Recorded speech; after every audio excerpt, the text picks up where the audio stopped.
আমার গার্লফ্রেন্ড যখন মেডিকেলে চান্স পায় তখন থেকেই আমার মনে একটা ভয় ঢুকে যায়। যদিও সে অনেক এক্সাইটেড ছিল, এতই এক্সাইটেড ছিল যে আমাকে আবেগে সবার সামনে জড়িয়ে ধরে তার জীবনের বিশাল সফলতা। কিন্তু তার এই সফলতায় আমি মোটেও খুশি হইনি, বরং আমার মনে তখন একটা প্রশ্ন ঘুরপাক খাচ্ছে। সুমাইয়া কি আগের মতন থাকবে, নাকি সেখানে নতুন কাউকে পেয়ে ভুলে যাবে? সুমাইয়া একরকম দৌড় দিয়েই বাসায় চলে যায়। খুব খুশি সে। আমি কলেজের সামনেই দাঁড়িয়ে রইলাম। সে চলে যাওয়ার পর আমিও বাসার দিকে রওনা দিলাম। চলেন, বাসায় যেতে যেতে আপনাদের পরিচয়টা দিয়ে দিই। আমি নয়ন, আপাতত স্টুডেন্ট। যার কথা এখন বললাম সে আমার ভালোবাসা। আমাদের 2 বছরের রিলেশন, দুজনেই একই ক্লাসে পড়ি। পড়ালেখায় সে আমার থেকে খুব ভালো স্টুডেন্ট, আমিও ভালো ছিলাম। কিন্তু আমার ফাইনাল পরীক্ষার কিছুদিন আগে বাবা মারা যায়, যার জন্য ফ্যামিলির দায়িত্ব আমার কাঁধে চলে আসে। বাবার মৃত্যু, পরিবারের খরচ, ছোট বোনের পড়ালেখা, আমার পড়ালেখা, সব কিছু মিলিয়ে আমি ডিপ্রেশনে চলে যাই। যার কারণে শুরুটা ভালো হলেও শেষটা ভালো হয়নি। আমার পরীক্ষার প্রিপারেশন একদম খারাপ ছিল। প্রথমে ভাবছিলাম পাসই করব না, কিন্তু কোনো মতে পাশ করলাম। কিন্তু অতটা ভালো না, তাই পাবলিকেও চান্স পেলাম না। অবশেষে ন্যাশনালে অ্যাডমিশন নিলাম। যাই হোক, গল্পে আসা যাক। বাসায় গিয়ে ফ্রেশ হয়ে খেয়ে নিলাম। সুমাইয়াকে কল দিলাম, নাম্বার ওয়েটিং। হয়তো সবাইকে এই সংবাদ দিচ্ছে। বিকেলে বের হলাম। সানিকে কল দিলাম আসার জন্য, সে আসছে। কিরে, কি অবস্থা? এই তো আছি, তোর খবর কি? সারাদিন কোনো খবর নাই যে। আব্বুর সাথে বাইরে গেছিলাম, শুনলাম সুমাইয়া নাকি মেডিকেলে চান্স পাইছে। মিষ্টি কই? আগে মিষ্টি খাওয়া। আমি তো টেনশনে আছি। এত খুশির মধ্যে আবার কিসের টেনশন? তোর বউ ডাক্তার হবে, আমাদেরও ফ্রিতে চিকিৎসা করবে। ফাজলামি করিস না। আচ্ছা, ওখানে যদি সুমাইয়া অন্য কারোর সাথে সম্পর্ক করে? আরে, মাথা খারাপ নাকি? করবে না, শিওর থাক। তারপরেও আমি এখানে আরও শহরে কেমন হয়ে যায় না ব্যাপারটা? যেখানে আমরা প্রতিদিনই দেখা করতাম সেখানে বছরেও পাবো না। দেখ ভাই, ভালো কিছু পেতে হলে কিছু না কিছু ছাড় দিতে হয়। ও ওখানে পড়ালেখা করুক, তোর সাথে মোবাইলে যোগাযোগ করবে, চ্যাট করবে, ছুটি পেলে আবার আসবে।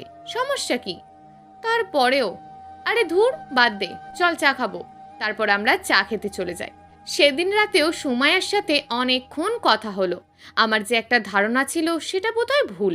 এর কিছুদিন পরেই সে শহরে চলে যায়। আমার সাথে এই কদিনে খুব বেশি একটা কথা হয়নি। যাওয়ার আগে একবার দেখা করতে বলেছিলাম, ওর হাতে সময় নেই। আমিও বোকা মনে হ্যাঁ বলে বিদায় দিলাম। যদিও হ্যাঁ বলেছি, কিন্তু ভিতরে ভিতরে আমার অবস্থা খুবই খারাপ। সুমাইয়া চলে যাওয়ার পর আমি ওর কল বা টেক্সটের অপেক্ষায় বসে থাকতাম। আমি নিজে থেকে দিতাম না, কারণ মেডিকেলে পড়ে, আমার থেকে পড়ার চাপ 1000 গুণে বেশি। ও যখন ফ্রি হবে তখনই নিজে থেকেই দেবে। সে মাঝে মধ্যে কল দিত। যখন কল দিত নিজেকে খুব ভাগ্যবান মনে হতো। ইদানিং খেয়াল করলাম সুমাইয়া আমার সাথে কোনো প্রকার যোগাযোগ করছে না। আমি মাঝে মধ্যে কল দিই, নাম্বার ওয়েটিং থাকে। যখনই কল দিই নাম্বার ওয়েটিং। আমার বুকের মধ্যে একটা অন্যরকম ব্যথা অনুভব হতে শুরু করলো।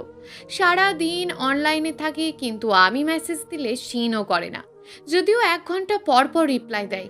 আমার বুঝতে বাকি রইল না সে অন্য পথে হাঁটা শুরু করেছে। দেখতে দেখতে 4 মাস কেটে গেল।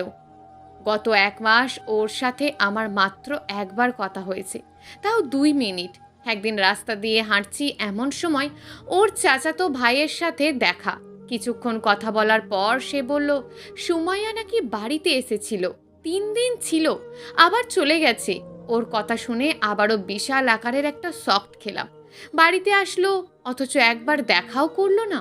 যে নাকি একদিন কলেজে দেখা না করলে আমার সাথে রাগ করে 2 দিন কথা বলতো না, সেদিন রাতে আমি ওরে মেসেজ দিই, কি ব্যাপার, বাড়িতে আসছো, অথচ একবার বলনি, মনে ছিল না? আর আমি খুব একটা সময় নিয়ে যাইনি। 3 দিন ছিলাম, তার মধ্যে 3 মিনিটও তোমার সময় ছিল না? থাকলে কি আর তোমার সাথে মিথ্যে কথা বলছি নাকি? সারা দিন অনলাইনে থাকো, কিন্তু আমি মেসেজ দিলে উত্তর দাও না, কারণ কি? আমরা অনলাইনে গ্রুপ স্টাডি করি, পড়ার অনেক চাপ। তুমি তো ন্যাশনালে পড়ো, তুমি এগুলো বুঝবে না। বোকা মনে এই কথাগুলোও বিশ্বাস করলাম। সেদিন আমাদের আর কথা হয়নি। তার কয়েকদিন পর সে তার অনেকগুলো ফ্রেন্ডের সাথে ছবি আপলোড করেছে, যেখানে 3জন মেয়ে 5জন ছেলে। ওর এই কর্মকাণ্ড দেখে আমার মাথায় রক্ত উঠে গেল। কিছু বলতে গিয়েও বলিনি, কারণ যতই হোক ভালোবাসি তো। সাথে সাথে আমি ফেসবুক থেকে বের হয়ে গেলাম।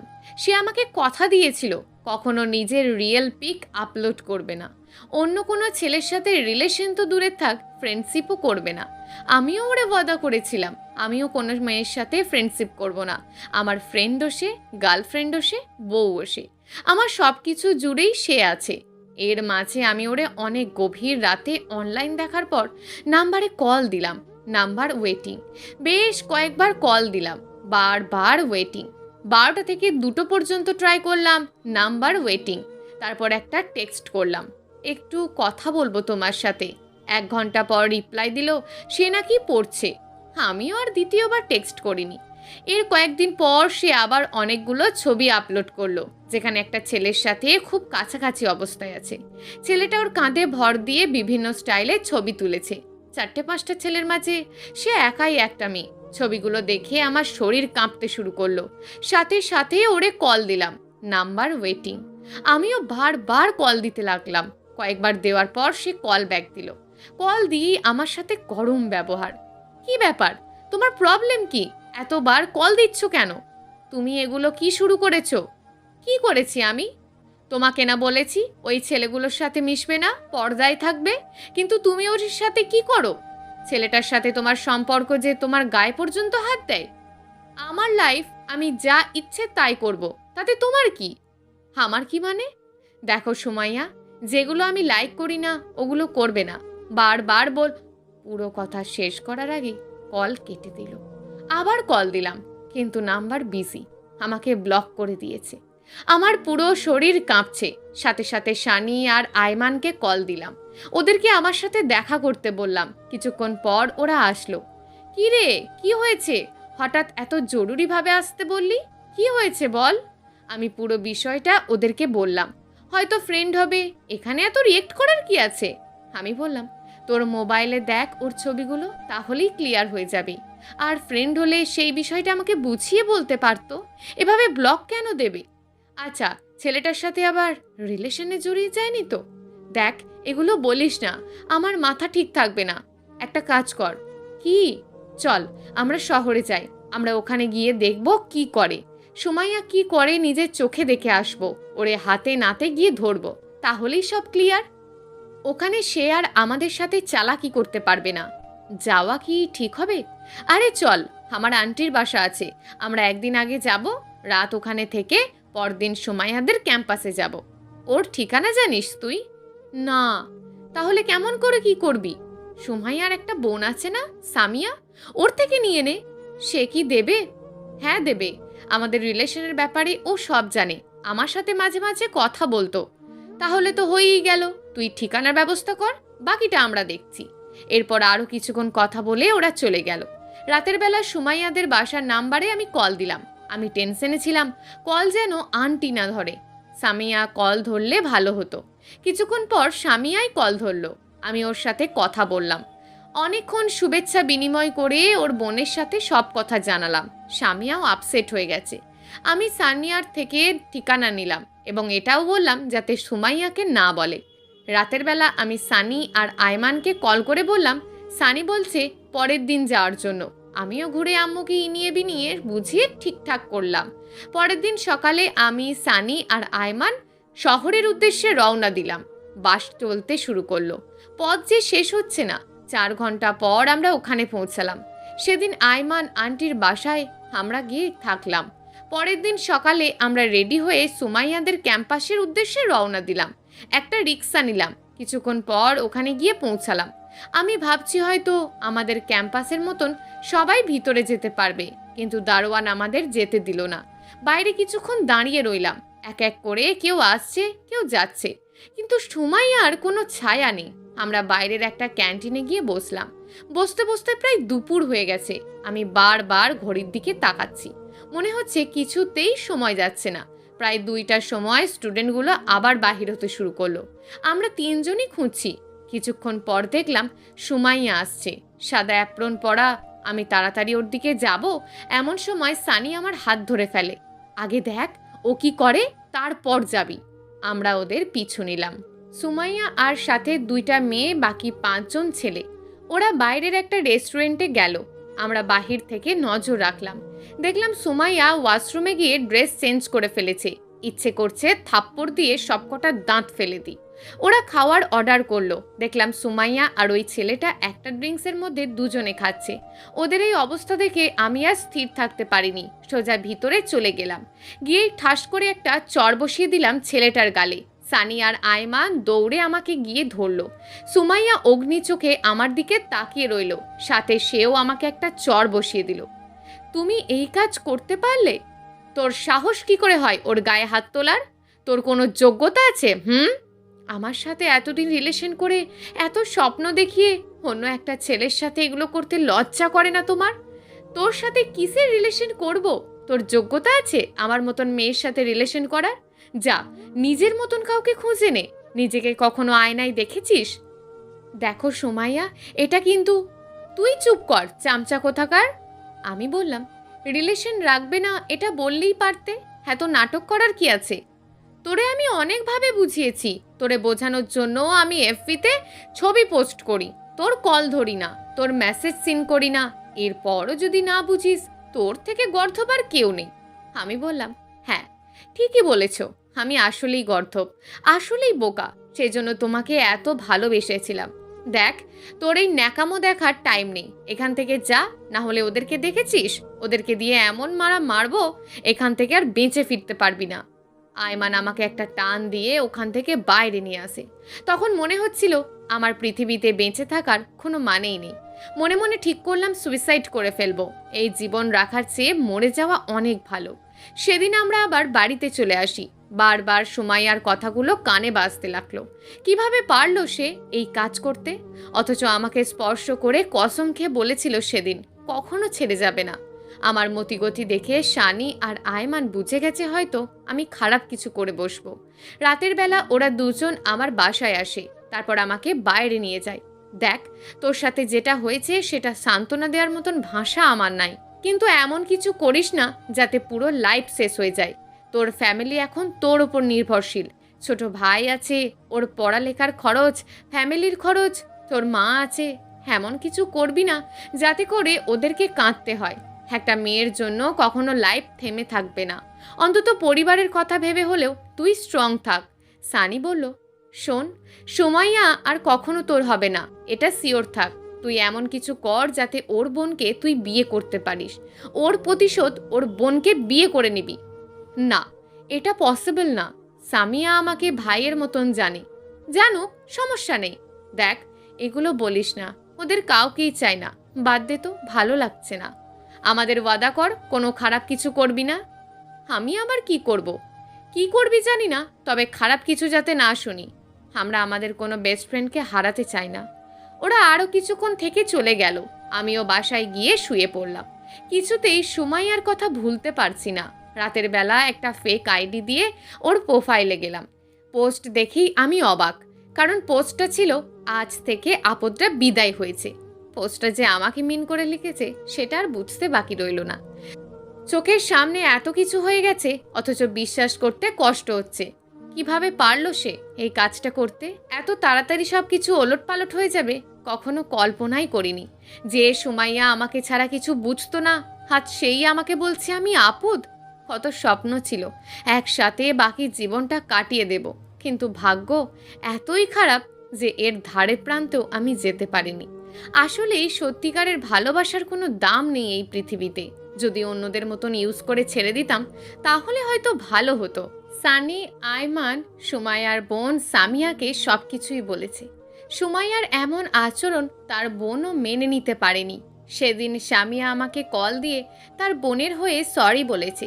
যদিও মেয়েটা ছোট, কিন্তু সব কিছুই খুব সুন্দরভাবে মেনটেন করতে পারে। আমাকে মাঝে মধ্যে মেসেজ দিত, কথা হতো। এভাবেই আমার দিন যাচ্ছিল। সুমাইয়ার ছবিগুলো প্রতিদিনই দেখতাম, পুরনো মেসেজগুলো পড়তাম, ওর পছন্দের জায়গায় গিয়ে বসে থাকতাম। যদিও সে আমার কথা মনে রাখিনি, কিন্তু আমি তাকে ভুলতে পারিনি। এত কিছুর পরও ওর জন্য সামান্য ঘৃণা আমার মনে আসেনি। আগের মতোই ভালোবাসি ওরে। প্রায় 6 মাস পর সুমাইয়া বাড়ি এসেছে। আসার আগের দিন রাতে স্বামী আমাকে কল দিয়ে বলেছে যে কাল ওর বোন আসবে। এটাও বলেছে আমাকে যেতে, সবকিছু আবার আগের মতন করবে। আমি কিছু বলিনি। শানিকে কল দিলাম। কই তুই? টিউশনিতে আছি। আচ্ছা, শেষ করে দিঘির পাড়ে আয়। ওকে।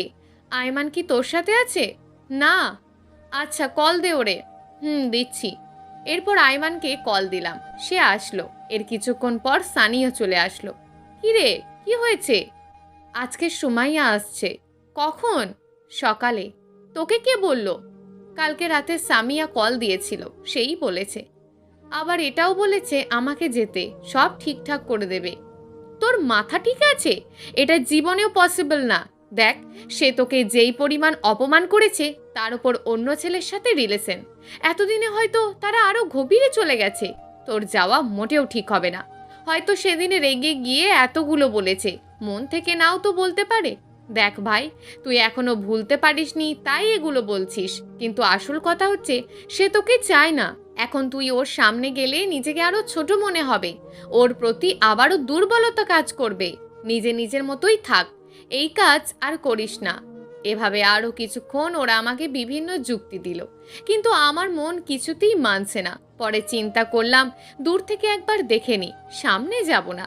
ভাবছিলাম সেদিন রাতে ওদের বাড়ির সামনে যাব, ওখানে গিয়ে হয়তো দেখব, কিন্তু সেটা আর হলো না। বিকেলবেলা আমি আম্মুর জন্য মেডিসিন নিয়ে বাড়ি যাচ্ছি, এমন সময় দেখলাম সুমাইয়া আর ওর বোন কয়েকটা কাজিন মিলে রাস্তায় হাঁটছে আর ছবি তুলছে। দুজনেই মুখোমুখি হয়ে গেলাম। প্রথমে ভাবছিলাম ও হয়তো কিছু বলবে, কিন্তু না, কিচ্ছু বলেনি। বোনের হাত ধরে চলে গেল। আমি ওর চলে যাওয়ার দিকে তাকিয়ে রইলাম। মানুষ কিভাবে এতটা পাষাণ হতে পারে, তাও ভালোবাসার মানুষের সাথে। সামিয়া কয়েকবার আমার দিকে তাকিয়েছিল, হয়তো সেও ভাবেনি সুমাইয়া এমন কাজ করবে। আগে থেকে অনেকটাই পরিবর্তন হয়ে গেছে, আরও সুন্দর স্মার্ট হয়ে গেছে। সে সত্যিই বলেছে আমার কোনো যোগ্যতা নেই ওর সাথে রিলেশন করার। তারপর থেকে 2-3 দিন আর বাড়ি থেকে বের হইনি, কারণ হয়তো তার সাথে আবার দেখা হয়ে যেতে পারে। ওর সাথে আবার দেখা হলে আমার মৃত্যু ছাড়া আর কোনো অপশন থাকবে না। ফেক আইডি দিয়ে ওর প্রোফাইলে গেলাম, দেখলাম প্রায় প্রতিদিনই ছবি আপলোড সহ সব রকমের পোস্ট সে আপলোড করেছে। সুমাইয়া কিছুদিন বাড়িতে থেকে আবার চলে যায়, সব কিছু আগের মতোই চলছে, কিন্তু আমি ওকে ভুলতে পারিনি। এভাবে দিন গিয়ে রাত আসে, 1 মাস 2 মাস করে প্রায় বছর হয়ে গেল। তার সাথে আমার আর কোনো যোগাযোগ নেই। সব কিছু ঠিকঠাক থাকলেও 1 সেকেন্ডের জন্য আমি ওরে ভুলতে পারিনি। এর কিছুদিন পর সুমাইয়ার বাবাকে তার কোনো এক আত্মীয় ফোন করে সুমাইয়ার ব্যাপারে সব বলে দেয়। সে সারাদিন আড্ডা নিয়ে বিভিন্ন হোটেল রেস্টুরেন্টে ঘুরে বেড়ায়, পড়ালেখার নাম করে ছেলেদের সাথে বিভিন্ন জায়গায় ঘুরতে যাওয়া, আরও অনেক কিছু ওর বাবাকে বলে দেয়। ওর বাবা ওর জন্য ছেলে খুঁজতে শুরু করে। আমি ভাবছিলাম প্রথমে ওর বাবাকে ওর বিয়ের ব্যাপারে প্রস্তাব দেব, কিন্তু সেই সাহস আমার ছিল না।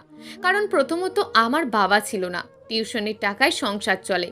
তখন মাত্র অনার্স সেকেন্ড ইয়ারে পড়তাম, এখনও অনেক কিছুই করা বাকি রয়েছে। তাছাড়া ওদের ফ্যামিলি ছিল আমাদের থেকে অনেক ধনী, তাই বাবা জীবনেও রাজি হবে না, আর হলেও সে আমাকে চাইবে না। এর কিছুদিন পরেই সুমাইয়ার বিয়ে ঠিক করে ফেললো ওর বাবা। আমার পুরো শরীর কাঁপতে শুরু করলো। চোখের সামনে প্রিয় মানুষটার বিয়ে দেখবো, তাও অন্য কারোর সাথে। ব্যাপারটা কিছুতেই মেনে নিতে পারছিলাম না, তাই সিদ্ধান্ত নিলাম ওর বিয়ে হয়ে যাওয়ার পর্যন্ত বাড়ির বাইরে চলে যাব। তাকে এক প্রকার জোর করা হচ্ছে বিয়ের জন্য, সে কিছুতেই রাজি হচ্ছে না। ওর বাবা এত রেগে গিয়েছে যে ওর পড়ালেখা অফ করে দিয়েছে। গায়ে হলুদের দিন আমি আমার আন্টিদের বাড়ি চলে গেলাম। যদি সে রাজি থাকতো হয়তো তারে নিয়েই চলে আসতাম, কিন্তু সে তো আমার কথাই শুনতে পারে না। আমি আমার আন্টিদের বাড়িতে চলে গেলাম। এদিকে বিয়ের অনুষ্ঠান চলছে, আমি অনেকগুলো ঘুমের ওষুধ খেয়ে ঘুমিয়ে গেলাম। সকালে উঠে দেখি সানি আয়মান অনেক কল দিয়েছে। আমি কল ব্যাক দিলাম।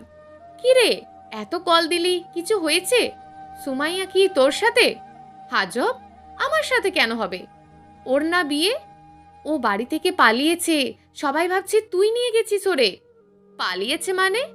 হ্যাঁ, গতকাল রাতে পালিয়ে গেছে। তুই তাড়াতাড়ি বাড়িতে আয়, নইলে ওর বাবা তোর ফ্যামিলিকে আক্রমণ করে থাকবে। আমার পৃথিবীটা ঘুরছে। তাড়াতাড়ি করে আবার বাড়ির দিকে রওনা দিলাম। যাওয়ার পর দেখি সুমাইয়ার বাবা আমার ছোট ভাইকে বসিয়ে রেখেছে। যতক্ষণ না আমি যাব ওকে ছেড়ে দেবে না। আমি ওনার সামনে গেলাম, সাথে সাথেই উনি আমার কলার চেপে ধরলেন। সানি আর আয়মান একরকম ধাক্কা দিয়েই ওনারে ফেলে দিল। আমি পুরো বিষয়টা ওনাদের বুঝিয়ে বললাম, কিন্তু ওনারা মনে করছে আমি সুমাইয়াকে কোথাও নিয়ে গিয়ে লুকিয়ে রাখছি। সামিয়া বুদ্ধি করে সুমাইয়ার শহরের একটা ফ্রেন্ডকে কল দিল। তারপর সে জানতে পারলো ওই ছেলেটার সাথেই পালিয়ে গেছে, এখন শহরেই আছে। কথাটা শুনে আমার বুকের মধ্যে একটা ব্যথা অনুভব হলো। এত ভালোবাসলাম আর সে অন্য কারোর সাথে চলে গেছে, একবারও আমার কথা ভাবলো না। সেদিন ছেলেপক্ষের লোকজন এসে সুমাইয়ার বাবাকে অনেক অপমান করলো। এলাকার লোকজন বলতে লাগলো, আরও পড়াও মেয়েকে শহরে, ডাক্তার বানাবে। দিল তো এখন মুখের মধ্যে চুনকালি মাখিয়ে।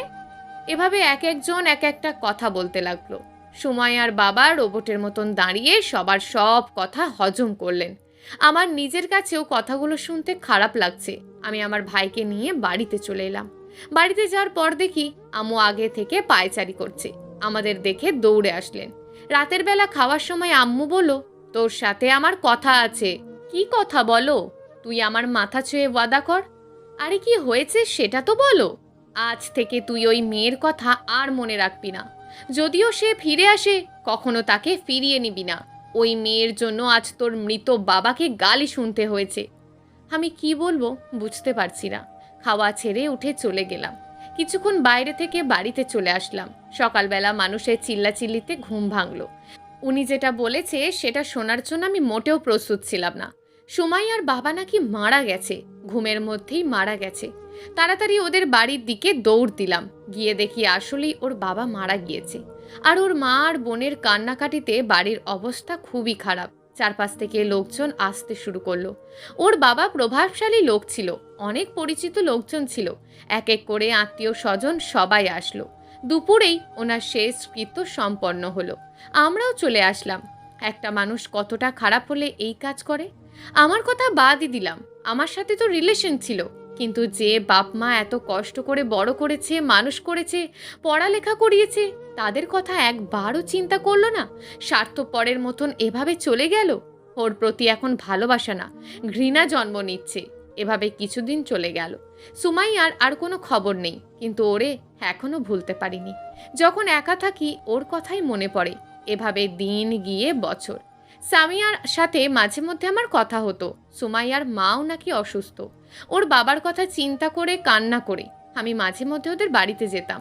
প্রায় 4 বছর পর আমি থানায় বসে কয়েকটা ফাইল দেখছি। ও, আপনাদের তো বলাই হয়নি, আমি অনার্স কমপ্লিট করার পর পুলিশে জয়েন করেছি। এসআই হিসাবে ভালোই একটা সুনাম পাই। এর মাঝে অনেক কিছুই হয়ে যায়। আমার ছোট ভাই স্কলারশিপ পেয়ে অস্ট্রেলিয়া চলে যায়। আম্মু আমাদের ছেড়ে চলে যায় এই পৃথিবী থেকে। সব কিছুই আছে আজকে আমাদের, শুধু সুখটা দেখার জন্য আম্মু আর আব্বু নেই। আমি সামিয়াকেই বিয়ে করি, মানে সুমাইয়ার ছোট বোনকে। ওর মায়ের ইচ্ছাতেই সামিয়াকে বিয়ে করি। চাকরির সুবাদে আমি আর সামিয়া শহরে থাকি, ছোট্ট একটা ফ্যামিলি। সামিয়ার আম্মু মানে আমার শাশুড়ি, উনিও আমাদের সাথেই থাকতেন, কিন্তু উনিও চলে যান আমাদের ছেড়ে। ক্যান্সারের কাছে হার মেনে নেয়। যাই হোক, আসল কথায় আসি। আমি অফিসে বসে বসে একটা ফাইল দেখছি, এমন সময় আসিফ একটা ফাইল নিয়ে আসে। স্যার, জরুরি একটা কেস আছে। স্যার, একটা খুন হয়েছে, আমাদের এখনই ওখানে যেতে হবে। কোথায়, কিভাবে? তাড়াতাড়ি করে গাড়ি বের করে ওখানে গেলাম। আগে থেকেই কয়েকজন পুলিশ ওখানে তল্লাশি চালাচ্ছে। আমি যাওয়ার পর একজন এসে আমাকে পুরো ঘটনাটা বর্ণনা করলো। সংসারের অশান্তিকে কেন্দ্র করে বউয়ের হাতে জামাই খুন, ঘুমের ওষুধ খাইয়ে ঘুম পাড়িয়ে দিয়ে তারপর খুন করে দেয়। শুনেই আমার গায়ের লোম দাঁড়িয়ে যায়। এই রকম বউও হয় নাকি? আসামিকে গ্রেপ্তার করা হয়েছে? জি স্যার, জেলে পাঠিয়ে দিয়েছে। যেহেতু আপনার এরিয়ায় এই ঘটনা হয়েছে, সব জিজ্ঞাসাবাদ আপনি করতে পারেন। আমি সেখানে আরও কিছুক্ষণ ঘুরে ফিরে দেখলাম। ছেলেটাকে কেমন জানা চেনা মনে হচ্ছে কোথাও দেখেছি, তবে মনে করতে পারছি না। যাই হোক, আমি থানায় চলে গেলাম। ভিতরে গেলাম, দেখলাম মেয়েটা উল্টো দিকে জড়সড় হয়ে বসে আছে। কাপড়ের মধ্যে রক্ত লেগে লাল হয়ে আছে। আমি যাওয়ার পর কাশি দিলাম, কিন্তু ফিরল না। তারপর ডাক দিলাম, উনি পিছনে তাকালো। আর তাকাতেই আমার চোখ কপালে উঠে গেল, কারণ মেয়েটার কেউ না, সুমাইয়া। ও এই কাজ করবে আমি ভাবতেও পারিনি। ওকে দেখে আমার মুখ বন্ধ হয়ে গেল। কি বলবো সেটাই বুঝতে পারছি না। তারপর, নয়ন, তুমি? এক্সকিউজ মি, নাম ডাকার অধিকার কে দিয়েছে? Call me sir. সুমাইয়া দৌড়ে এসে আমার পা ধরে ফেলল। নয়ন, আমাকে বাঁচাও, আমি এই কাজ করিনি, প্লিজ আমাকে বাঁচাও। সে নিজেই এই কাজ করছে। হাজব, নিজে নিজে কেউ নিজেকে খুন করতে পারে নাকি? ওর অনেক গার্লফ্রেন্ড ছিল, ওদের মধ্যে কেউ একজন এই কাজ করেছে। প্লিজ তুমি আমাকে বাঁচাও। দেখেন, এইসব বলে লাভ হবে না। আপনি যদি সত্যিটা বলেন তাহলে আপনার শাস্তি কমানোর জন্য আমি সুপারিশ করতে পারবো। কেন মেরেছেন? শান্তির জন্য। মানে? এই শান্তির জন্য ভালোবাসাকে ছেড়ে দিলেন, নিজের বাবা মাকে ছেড়ে দিলেন। বাবা মা মারা গেল, একবার খবরও নিলেন না। মা মারা গেল, তাও খবর নিলেন না। সব শান্তি তো আপনার লাইফেই ছিল, টাকা পয়সা ধন দৌলত সব কিছুই তো ছিল, তাহলে ছেড়ে দিলেন কেন? ভালোবাসা সব ছিল, কিন্তু ভালোবাসা ছিল না। যে ভালোবাসা আমি তোমার কাছ থেকে পেয়েছি সেটাও আমাকে দিতে পারেনি। সে শারীরিকভাবেও দুর্বল ছিল। আজকে এত বছর আমাদের কোনো সন্তান হয়নি। পরে জানতে পারলাম আমার বাইরেও সে অনেকগুলো মেয়ের সাথে খারাপ কাজ করে বেড়াতো। অনেক বুঝিয়েছি, কিন্তু সে বুঝতে চায়নি। দিনের পর দিন আমাকে ইগনোর করে গেছে। তার জন্য আইন ছিল। এই কাজ করার কি দরকার ছিল? আইন তো আর ভালোবাসা ফিরিয়ে দিতে পারবে না। আমি তোমাকে একটা কথা বলতে চাই। কি? আমি আবার তোমার লাইফে ফিরতে চাই। আপনি মানসিকভাবে অসুস্থ, আগে আপনার ডাক্তার দেখানো হবে, তারপর আপনাকে কোর্টে চালান করা হবে। আমি এই কথা বলে চলে আসলাম। বাইরে থেকে আসিফ সব শুনল, যদিও আমাকে কিছু জিজ্ঞেস করেনি। আমি ওরে দিয়ে সুমাইয়াকে কোর্টে পাঠানোর জন্য সব ব্যবস্থা করলাম। পরের দিন সকালে সুমাইয়াকে আদালতে পাঠানো হলো। প্রথম দিন যোগ জিজ্ঞেস করলো, সব কিছুতেই সে অপরাধী প্রমাণিত হলো। শরীর খারাপ থাকায় সেদিন কোর্ট স্থগিত করা হলো। রাতের বেলা আমি বাসায় গেলাম। প্রথমে ভাবছিলাম সামিয়াকে কিছু শোনাবো না, পরে ওরে সব কিছু বললাম। কিছু সময়ের জন্য সে স্তব্ধ হয়ে যায়। হওয়ারই কথা, যতই হোক বোন তো। কিছু না বলে চুপচাপ সে রান্নাঘরে চলে যায়। খাওয়ার সময় আমার পাশে এসে দাঁড়ায়। কিছু বলবে? আপু এখন কেমন আছে? আছে, তবে বেশি ভালো না। তার ব্যবহার সাইকো প্রকৃতির হয়ে গেছে, শরীরও ভেঙে গেছে। আমার একটা অনুরোধ রাখবেন? কি? যতদিন আপুকে শাস্তি না দেওয়া হচ্ছে ততদিন আমাদের বাসায় নিয়ে আসুন। আজকে কত বছর দেখিনি। এটা পসিবল না, সে এখন থানায় থাকবে। দেখেন না, কোনো একটা বাহানা দিয়ে নিয়ে আসা যায় কি না? আচ্ছা দেখি। আপুকে নির্দোষ প্রমাণ করা যায় না? তুমি পাগল হয়েছ? সবাই জানে সে এখন এই কাজ করেছে, নির্দোষ জীবনেও সম্ভব না। সামিয়া কিছু না বলে চলে গেল। চোখের সামনে ওর আগের ঘটনাগুলো ভাসতে শুরু করলো, কি থেকে কি হয়ে গেল। পরের দিন আমি অফিসে যাই। স্যারের সাথে কথা বলে সুমাইয়াকে আমাদের বাসায় নিয়ে যাওয়ার কথা বলি। প্রথমে স্যার রাজি হয়নি, পরে ওর শারীরিক অবস্থা দেখে হ্যাঁ করলো। আমি সুমাইয়াকে কয়েকজন মহিলা কনস্টেবল দিয়ে আমাদের বাসায় পাঠিয়ে দিই। বাসা থেকে এসে সুমাইয়া ওর মামলা দেয়া হাজির দিয়ে যায়। আমি খুব একটা বাসায় যাই না এখন, কারণ সুমাইয়ার সাথে এক ছাদের নিচে কেমন যেন অস্বস্তি লাগে। সুমাইয়া প্রায় আমাকে বলতো, তুমি যখন আমার হওনি অন্য কাউকে হতে দেব না। আমি হেসে উড়িয়ে দিতাম, কারণ আমার লাইফে যে আসে সে তারই বোন। এভাবে কিছুদিন চলে যায়। সেদিন আমার রাতে ডিউটি ছিল। সকালবেলা একটা কনস্টেবল এসে আমাকে একটা চিঠি দেয়। প্রিয়, যখন তুমি আমাকে ভালোবেসেছিলে আমি বুঝতে পারিনি তোমায়। চলে গেছিলাম সুখের ঠিকানায়। ভেবেছিলাম সে তোমার থেকে আমাকে বেশি সুখে রাখবে, কিন্তু না, বরং সে আমাকে ইউজ করেছে। শুধু সে নয়, বিয়ের পর সে বন্ধুদের দিয়ে আমাকে ইউজ করাতো, দিনের পর দিন অত্যাচার করত। তার অত্যাচারে আমি যখন আবার চলে যাব ভেবেছিলাম, তখন বাড়িতে খবর নিয়ে জানতে পারলাম আমি চলে আসার দিনই বাবা মারা গেছে। তুমি সামিয়াকে বিয়ে করে ফেলেছো। যে বুকে আমার থাকার কথা সে বুকে অন্য কেউ। ভাবতেও আমার শরীর কাঁপতো। আম্মুও চলে যায়, মাপ চাওয়ার সুযোগ পায়নি। তারপর থেকে আমার টার্গেট তুমি। আমি রায়হানকে অনেক আগেই মেরে ফেলতাম, কিন্তু সুযোগের অপেক্ষায় ছিলাম। যখন শুনলাম তুমি এই থানায় আছো, তখন এই কাজ করে ফেললাম। ওরে হত্যা করলাম, কারণ আমি জানি তখনই তোমার সাথে আমার দেখা হবে। এক এক করে যতজন তোমার আর আমার লাইফে আছে সবাইকেই আমি শেষ করে দেব। তোমার লাইফে অন্য কেউ আমি ভাবতেও পারবো না। সেজন্য আমি আমার বোনকেও ছাড়ছি না, ওরেও আব্বু আম্মুর কাছে পাঠিয়ে দেব। চিঠিটা পড়ে আমার হাত পা কাঁপতে লাগলো। আমি বাসার দিকে দৌড় দিলাম। গিয়ে অবাক হলাম, কারণ ওখানে আগে থেকেই পুলিশের গাড়ি আর একটা অ্যাম্বুলেন্স আছে। সাদা একটা কাপড়ে কেউ একজনকে মুড়িয়ে অ্যাম্বুলেন্সে ঢোকানো হচ্ছে। বুঝতে বাকি রইল না এটা সামিয়া। একটু পর সুমাইয়াকে কয়েকজন মহিলা কনস্টেবল ধরে গাড়িতে তুলেছে। সে আমার দিকে তাকিয়ে একটা অট্ট হাসি দিল। আসিফ আমার কাছে আসলো। স্যার, চিঠিটা তুমি আগে পড়েছ? না স্যার, আমি সোজা আপনার কাছেই পাঠিয়েছি। তাহলে এখানে পুলিশ আর অ্যাম্বুলেন্স লাগবে তুমি কি করে জানলে? আসিফ কিছু না বলে মাথা নিচু করে দাঁড়িয়ে আছে। সামিয়ার লাশ হাসপাতাল থেকে কাফন পরিয়ে নিয়ে আসা হলো। আমি রোবটের মতন দাঁড়িয়ে রইলাম। মনে হচ্ছে পৃথিবীর সব থেকে নিকৃষ্ট ব্যক্তিটা আমি। কয়েকদিন পরে সুমাইয়াকে আদালতে পাঠানো হলো। তাকে যাবজ্জীবন কারাদণ্ড দেওয়া হলো। খুশি হব নাকি কাঁদবো সেটাই বুঝতে পারছি না। সামিয়া স্মৃতির সামনে গিয়ে বসে রইলাম। অফিস থেকে আমাকে কিছুদিনের জন্য ছুটি দেওয়া হলো। সকালে আসিফ কল দিল, সুমাইয়া নাকি আত্মহত্যা করেছে। তাড়াতাড়ি করে অফিসে গেলাম। হ্যাঁ, আসলেই স্থির হয়ে দাঁড়িয়ে রইলাম। মনে হচ্ছে একটা অচেনা ঝড় এসে পুরো জীবনটা এলোমেলো করে দিল। ওরে মর্গে পাঠানো হলো। পোস্টমর্টেম শেষ করার পর স্যারকে বলে ওকে সামিয়ার পাশেই দাফন করা হলো। এখন রাত প্রায় 9টা। আমি দাঁড়িয়ে আছি ওদের দুই বোনের কবরের পাশে। জীবনে চেয়েছিলাম খুব সুন্দরভাবে বাঁচতে, কিন্তু বিধাতা আমাকে কপালে ভালো থাকা লিখে রাখেনি। সুমাইয়া চলে যাওয়ার পর সামিয়াই আমার সব ছিল। এত ভালোবাসতো আমায়, যেখানে সুমাইয়ার কথা আমার মনেও পড়তো না, তাকেও চলে যেতে হলো। বাবা চলে যাওয়ার পর মাও একা রেখে চলে গেল। যাকে ঘিরে বাঁচতে চেয়েছিলাম সেও চলে গেল। সুমাইয়াকে একটা কথা বলতে ইচ্ছে করছে।